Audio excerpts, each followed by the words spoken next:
자, 그러면 저희 이번에 뉴스 살펴볼 시간인데요. 요즘 들어서는 뉴스가 해외 소식만 계속 나오는 건가 할 정도로 미국과 중국에 대한 이야기가 온통 도배가 되어 있는 것 같습니다. 이와 함께 경제 뉴스도 점점점 많아지고 있는 추세인데요. 이 부분에 대해서 또 알기 쉽게 요약을 해 오셨다고 합니다. 자, 진현 아나운서, 정말 상황이 좋지 않은데 좀 안 좋은 뉴스로 도배되어 있을 것 같아요. 네, 오늘 역시 글로벌과 또 글로벌 이슈에서 연관되어서 또 한국의 여러 가지 이슈들 제가 한번 정리를 해왔는데요. 그럼 첫 번째 이슈부터 바로 살펴보시죠. 첫 번째 소식입니다. 한덕수 대통령 권한대행 국무총리가 8일 도널드 트럼프 미국 대통령과 통화했습니다.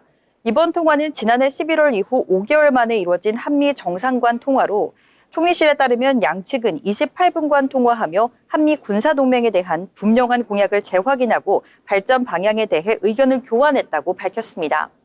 한 권한대행은 조선, 액화천연가스, 무역균형 등 이 3대 분야에서 미측과 협력 의지를 강조했으며 양측은 장관급 채널을 통한 건설적인 협의와 대북 정책 공조를 약속했습니다. 이번 통화는 트럼프 대통령 취임 이후 첫 한미 정상 간 통화로 양국 간 소통의 물꼬를 텄다는 데 의미를 갖고 있습니다. 그러나 트럼프 대통령은 통화 직후 소셜미디어 트루스 소셜을 통해 알래스카 LNG 가스관 투자, 방위비 분담금 증액 등을 언급하며 한국을 강하게 압박했습니다. 한편 지난해 11월 윤석열 전 대통령과 트럼프 대통령 당선인 간의 통화 이후 계속된 정치적 불확실성 속에서 정상 간 직접 소통은 이번이 처음인 것으로 알려졌습니다. 다음으로 두 번째 소식도 알아보겠습니다. 미국 트럼프 행정부가 무역 협상에 있어 동맹국을 우선시하겠다는 방침을 공식화했습니다. 케빈 애시 백악관 국가경제위원회 위원장은 8일 폭스뉴스 인터뷰에서 트럼프 대통령이 무역 합의 추진 과정에서 중국보다 한국, 일본 등 이 동맹국을 우선하라고 지시했다고 밝혔습니다. 이에 따라 미국과의 무역 협상을 도청한 약 70개국 중 일본과 한국이 우선순위에 포함될 전망입니다.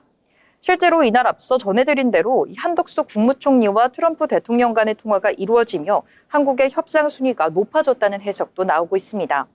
스콧 베센트 미국 재무장관은 CNBC 방송을 통해 상호관세 정책 덕분에 미국의 유리한 무역 협상이 가능해질 것이라고 밝혔으며 알래스카 에너지 프로젝트에 한국, 일본, 대만 등이 참여할 것으로 기대가 된다고 말했습니다.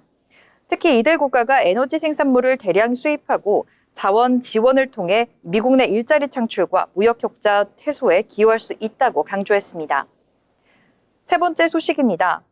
기준금리는 내렸지만 주택담보대출 금리는 좀처럼 내려가고 있지 않습니다.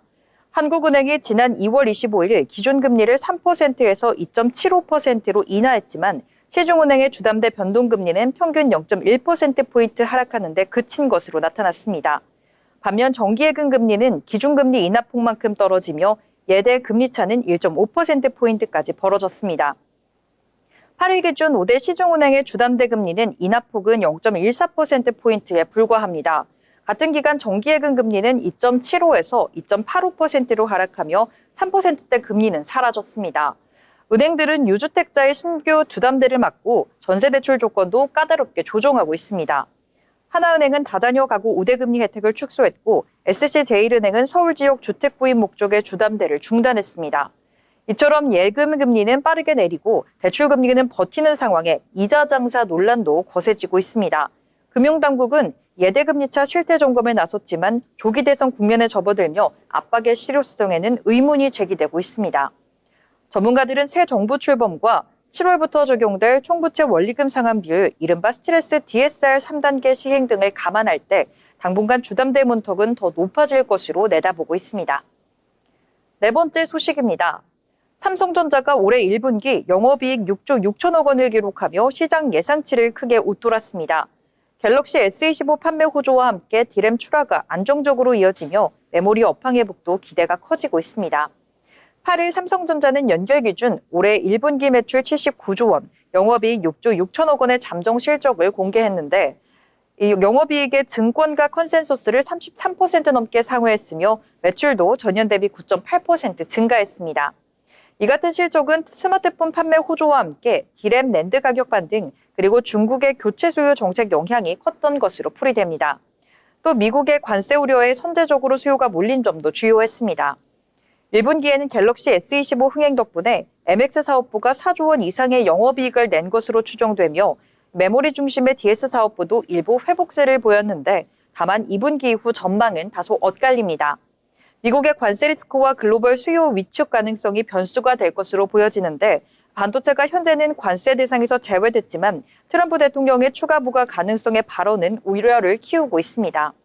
전문가들은 HBM 공급 확대와 함께 미국과의 통상 환경 변화에 유연하게 대응하는 전략이 삼성의 실적 여부를 좌우할 것이라고 분석하고 있습니다. 다음으로 마지막 소식까지 살펴보도록 하겠습니다.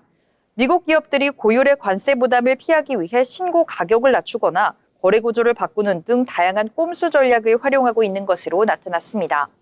현지 시간 7일 파이낸셜 타임스는 미국 내 일부 컨설팅 업체들이 기업들의 관세 회피를 위한 다양한 조언을 하고 있다고 보도했습니다. 가장 대표적인 방법은 수입품의 신고 가격을 전략적으로 낮추는 방법으로 실제 미국 회계법인 RSM의 무역 자문 책임자는 제품 가격을 $100에서 $90로 낮추면 25% 동일한 관세율에도 부담이 줄어든다며 비용 절감 효과를 강조했습니다. 이 밖에도 공급업자에게 지급하는 금액을 두 항목으로 나누어 일부에만 관세 대상으로 신고하거나 광고 환촉비를 제품 가격에서 분리하는 방법도 거론되고 있습니다. 글로벌 회계법인 EY는 제품 가격에 포함된 로열티를 별도로 분리하는 방식도 제시하고 나섰습니다. 하지만 이 같은 방식은 기존의 세금 회피 전략과 충돌할 수 있다는 지적도 나오고 있습니다.